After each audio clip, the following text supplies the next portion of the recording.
Hello friends, welcome to HP study lover channel. Himachal Pradesh के इतिहास की लेक्चर सीरीज चल रही है। इस लेक्चर सीरीज से जुड़ने के लिए हमारे चैनल को सब्सक्राइब कर लीजिए। तो लास्ट लेक्चर में हमने बिलासपुर की हिस्ट्री को कवर किया था। आज के लेक्चर में हम सिरमौर रियासत का इतिहास जो है वो कवर करेंगे। तो बात करते हैं सिरमौर रियासत की। तो सिरमौर रियासत में प्राचीन समय में जो थे वो कुलिंद निवास किया करते थे और कुलिंद राज्य जो था वो मौर्य साम्राज्य के शीर्ष पर जो था वो स्थित था, जिस कारण इसे जो था वो सिरमौर की संज्ञा दी गई थी और बाद में इसका नाम जो था वो सिरमौर पड़ गया था। बात करते हैं इस रियासत की स्थापना की। तो तारीख है रियासत सिरमौर, जिसे रंजोर सिंह के द्वारा लिखा गया है। इसकी स्थापना जो है वो राजा सलवाहन के जो पुत्र थे राजा रसालू, इनके द्वारा की गई थी और इन्होंने राजा रसालू ने जो था वो 1139 ईस्वी में जो थी इस रियासत की स्थापना की थी। तो एग्जाम में ये क्वेश्चन आता है कि 1139 ईस्वी में सिरमौर रियासत की स्थापना जो थी वो किसके द्वारा की गई थी। तो ये की गई थी राजा रसालू के द्वारा, जो जैसलमेर के राजा सलवाहन के पुत्र थे और इन्होंने जो था वो सिरमौरी ताल को जो था वो अपनी राजधानी बनाया था और बाद में एक नट नाटिन के श्राप से जो था वो सिरमौरी ताल जो था वो बह गया था जब गिरी नदी में जो थी बाढ़ आई थी। तो गिरी नदी जो थी उसमें बाढ़ आने के कारण सिरमौरी ताल जो था वो बह गया था एक नट नाटिन के श्राप के कारण। और बाद में फिर इस रियासत की जो स्थापना थी वो शुभंश प्रकाश ने की थी 1195 ईस्वी में। तो एक एग्जाम में ये भी क्वेश्चन आता है कि 1195 ईस्वी में सिरमौर रियासत की स्थापना किसके द्वारा की गई थी। तो शुभंश प्रकाश ने की थी और इन्होंने जो था वो राजबन को अपनी जो था वो राजधानी बनाया था। उसके बाद 1199 ईस्वी में जो था वो शुभंश प्रकाश की मृत्यु हो गई और उसके बाद माहे प्रकाश जो थे वो सिरमौर की गद्दी पर बैठे। उनके शासनकाल में जो था वो सिरमौर की जो सीमाएं थी वो गढ़वाल, भागीरथी, श्रीनगर और नारायणगढ़ तक जो थी वो फैल गई थी। उसके बाद उदित प्रकाश जो थे वो सिरमौर की गद्दी पर बैठे और उदित प्रकाश ने 1217 ईस्वी में जो था राजधानी राजबन से कालसी स्थानांतरित की थी। तो ये एग्जाम में क्वेश्चन आता है कि सिरमौर की राजधानी राजबन से कालसी किस राजा ने जो थी वो स्थानांतरित की थी। तो उदित प्रकाश जो थे उन्होंने राजबन से बदलकर राजधानी जो थी वो कालसी में स्थानांतरित कर दी थी। उसके बाद कोल प्रकाश जो हैं वो सिरमौर की गद्दी पर बैठे और कोल प्रकाश ने जुब्बल, बालसन और थरोच वाले जो क्षेत्र थे उनको अपने अधीन कर लिया था। और कोल प्रकाश ने जो था वो रजिया सुल्तान के जो विरोधी थे निज़ाम उल मुल्क को भी जो था वो सिरमौर में शरण दी थी। तो एक एग्जाम में क्वेश्चन ये भी पूछा जाता है कि रजिया सुल्तान के जो विरोधी थे निज़ाम उल मुल्क, उनको किस सिरमौर के राजा द्वारा शरण दी गई थी। तो उन्हें कोल प्रकाश के द्वारा जो था वो सिरमौर में शरण दी गई थी। उसके बाद जो था वो सुमेर प्रकाश जो हैं वो सिरमौर की गद्दी पर बैठे और सुमेर प्रकाश ने क्योंथल की जो जागीर थी रतेश, उसको अपने अधीन कर लिया था और उसे अपनी जो था वो राजधानी बनाया था। तो ये जो रतेश थी ये शिमला की सबसे छोटी रियासत थी जो कि 2 स्क्वायर किलोमीटर के एरिया में फैली हुई थी। तो ये एग्जाम में क्वेश्चन पूछा जाता है कि शिमला की सबसे छोटी रियासत कौन सी थी। तो ये थी रतेश। और सबसे बड़ी रियासत कौन सी थी, ये थी बुशहर रियासत, जो कि शिमला की सबसे बड़ी रियासत थी। तो ये जो रतेश रियासत थी इसे जो था वो सिरमौर के राजा सुमेर प्रकाश ने जो था अपनी जागीर बनाया था और इसे साथ ही साथ में अपनी राजधानी बनाया था। तो एग्जाम में ये भी क्वेश्चन पूछा जाता है कि कालसी से जो था रतेश को अपनी राजधानी किसने स्थानांतरित किया था। तो ये किया था सुमेर प्रकाश ने। उसके बाद सूरज प्रकाश जो है वो सिरमौर की गद्दी पर बैठे और सूरज प्रकाश ने जो था जुब्बन, बालसन, कुमारसेन, गुड़सारी, ठियोग आदि रियासतों को जो था वो अपने अधीन कर जो था उनसे लगान वसूलना जो था वो शुरू कर दिया था। और एग्जाम में एक और क्वेश्चन पूछा जाता है यहाँ से कि पुनः जो था वो रतेश से कालसी जो था वो राजधानी किसने स्थानांतरित की थी। तो वो की थी सूरज प्रकाश ने। देखिए जो सुमेर प्रकाश थे उन्होंने अपनी राजधानी रतेश बनाई थी कालसी से स्थानांतरित करके, लेकिन सूरज प्रकाश ने जो था वो वापस राजधानी जो था वो रतेश से हटाकर जो था वो कालसी को बना दिया था। तो ये एग्जाम में क्वेश्चन पूछा जाता है कि पुनः जो था वो रतेश से कालसी किसने राजधानी स्थानांतरित की थी, तो ये की थी सूरज प्रकाश ने। नेक्स्ट उसके बाद जो है भक्त प्रकाश जो हैं वो सिरमौर की गद्दी पर बैठे और भक्त प्रकाश जो थे वो फिरोज शाह तुगलक के जो थे समकालीन थे। और फिरोज शाह तुगलक ने जो था 1379 ईस्वी में जो था वो सिरमौर रियासत को अपनी जागीर बना लिया था। तो ये एग्जाम में क्वेश्चन पूछा जाता है कि फिरोज शाह तुगलक के समकालीन सिरमौर का कौन सा राजा था, तो ये थे भक्त प्रकाश। उसके बाद वीर प्रकाश जो हैं वो सिरमौर की गद्दी पर बैठे और वीर प्रकाश ने हाटकोटी मंदिर का जो था वो निर्माण करवाया था, जिसे भगवती दुर्गा मंदिर के नाम से भी जाना जाता है। और इन्होंने जो था वो हाटकोटी को अपनी राजधानी बनाया था। तो एग्जाम में क्वेश्चन पूछा जाता है कि हाटकोटी को किस सिरमौर के राजा ने अपनी राजधानी बनाया था, तो ये बनाया था वीर प्रकाश ने। और वीर प्रकाश ने जो था वो राविनगढ़ किले का भी निर्माण करवाया था। तो एग्जाम में पूछा जाता है कि राविनगढ़ किला किस सिरमौर के शासक द्वारा बनाया गया था, तो ये वीर प्रकाश के द्वारा बनाया गया था। इसके बाद सिरमौर के जो भी राजा आए उन्होंने भी अपनी राजधानी जो थी वो जगह जगह पर स्थानांतरित की थी। जैसे कि नेकट प्रकाश ने जो था वो राजधानी गिरी नदी के तट पर नेरी गांव में स्थापित की थी। गर्भ प्रकाश ने जो था जोगड़ी किले में इसे स्थानांतरित किया था। उसके बाद ब्रह्म प्रकाश ने जो था वो राजधानी पच्छाद के देवठल में स्थापित की थी।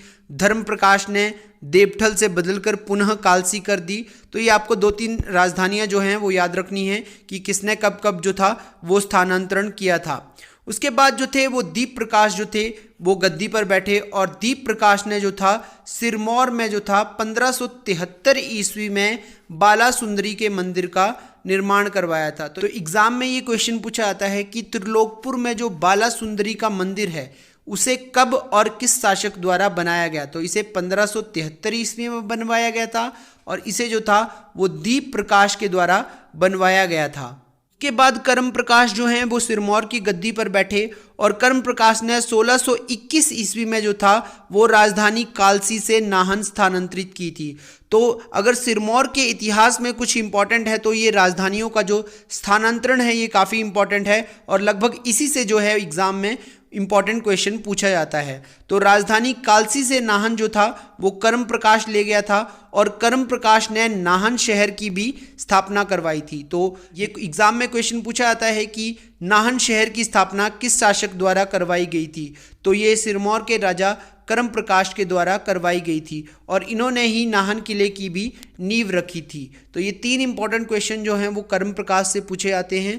पहला पूछा जाता है कालसी से नाहन राजधानी जो थी वो किसने स्थानांतरित की थी, कर्म प्रकाश ने की थी। दूसरा क्वेश्चन पूछा जाता है कि नाहन शहर की स्थापना किसने की थी, ये भी कर्म प्रकाश द्वारा करवाई गई थी। और नाहन किले का निर्माण किसके द्वारा करवाया गया था, कर्म प्रकाश के द्वारा करवाया गया था।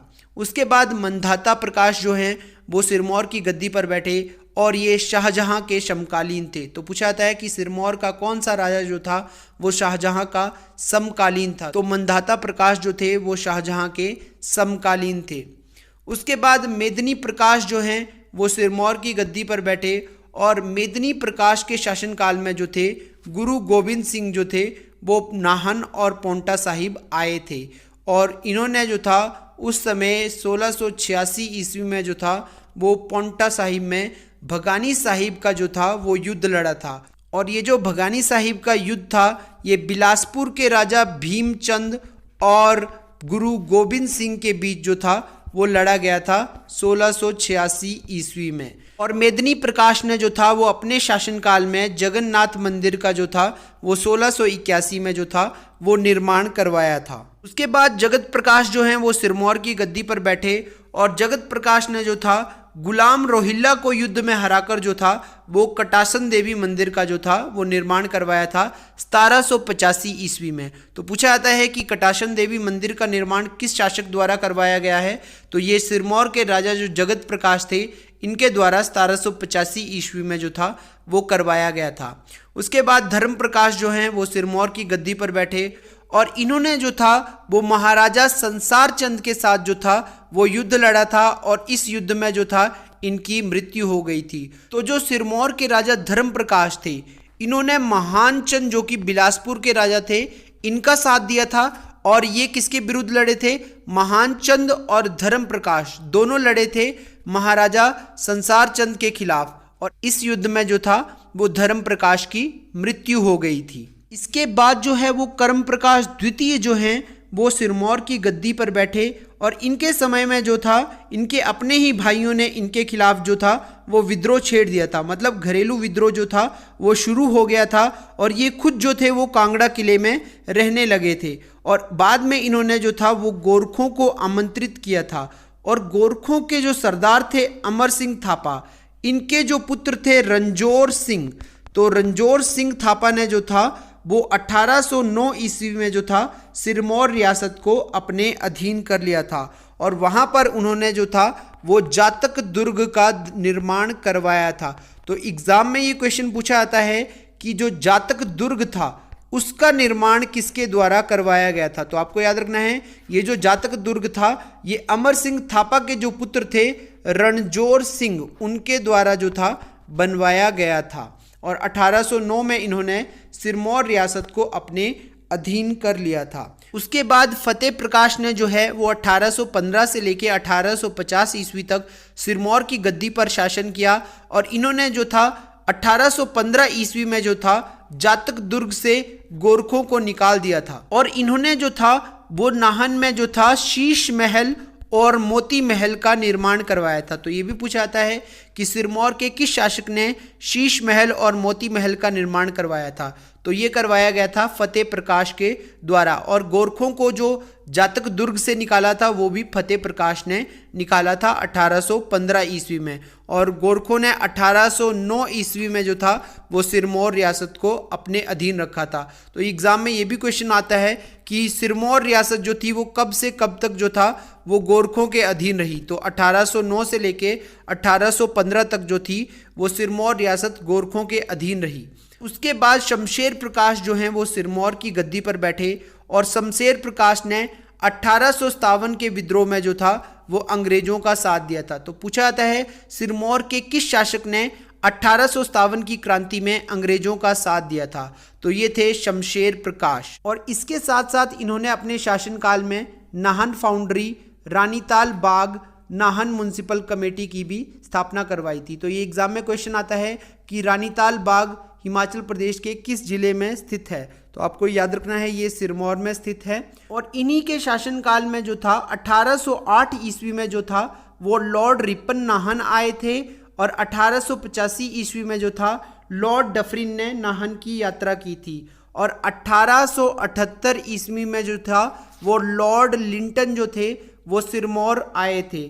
और इन्हीं की यादगार में जो था सिरमौर में लिंटन मेमोरियल की जो थी वो स्थापना करवाई गई थी। और 1880 ईस्वी में जो था इन्होंने अपने लिए शमशेर किला जो था वो बनवाया था। तो उसके बाद अमर प्रकाश जो हैं वो सिरमौर की गद्दी पर बैठे। और अमर प्रकाश ने जो था प्रथम विश्व युद्ध में जो था वो अंग्रेजों का साथ दिया था। और इसी के चलते इन्हें जो था वो KCSI की उपाधि से जो था वो अलंकृत किया गया था। KCSI की फुल फॉर्म है night commander of the order of the star of India. और अमर प्रकाश ने जो था वो अपनी पुत्री के नाम पर जो था वो महिमा पुस्तकालय का नाम जो था वो रखा था। आपको बता दूं कि ये जो महिमा पुस्तकालय है ये हिमाचल प्रदेश की सबसे पुरानी लाइब्रेरी है। तो हिमाचल प्रदेश का सबसे पुराना पुस्तकालय पूछा जाएगा तो ये है महिमा पुस्तकालय जो कि नाहन में स्थित है। और साथ ही साथ में इन्होंने जो था वो नाहन काला अम्ब सड़क का निर्माण करवाया था। इसके बाद राजेंद्र प्रकाश जो कि सिरमौर के अंतिम शासक थे ये गद्दी पर बैठे। और राजेंद्र प्रकाश ने जो था सिरमौर प्रजामंडल की स्थापना 1937 में की थी। और इन्हीं के दौरान जो था वो 1942 में जो था वो पझोता आंदोलन जो था वो सिरमौर में हुआ था। तो ये एग्जाम में क्वेश्चन पूछा जाता है कि पझोता आंदोलन जो था वो किस राजा के समय में हुआ था। तो ये राजेंद्र प्रकाश के समय में हुआ था 1942 ईस्वी में सिरमौर में। और इन्हीं के समय में जो था वो किसान सभा का भी गठन किया गया था जिसका सभापति जो था वो लक्ष्मी सिंह और जिसका सचिव जो थे वो वैद्य सूरज सिंह को बनाया गया था। और 13 मार्च 1948 को जो था वो राजेंद्र प्रकाश ने विलय पत्र पर हस्ताक्षर किए थे और फाइनली 15 अप्रैल 1948 को सिरमौर को हिमाचल प्रदेश का जो था वो एक जिला बना दिया गया था और इसका जो विलय था वो हिमाचल प्रदेश में कर दिया गया था। तो ये थी सिरमौर रियासत का इतिहास। आई होप आपको ये वीडियो पसंद आई होगी। इसी तरह की वीडियोस को देखने के लिए हमारे चैनल को सब्सक्राइब कर लीजिए।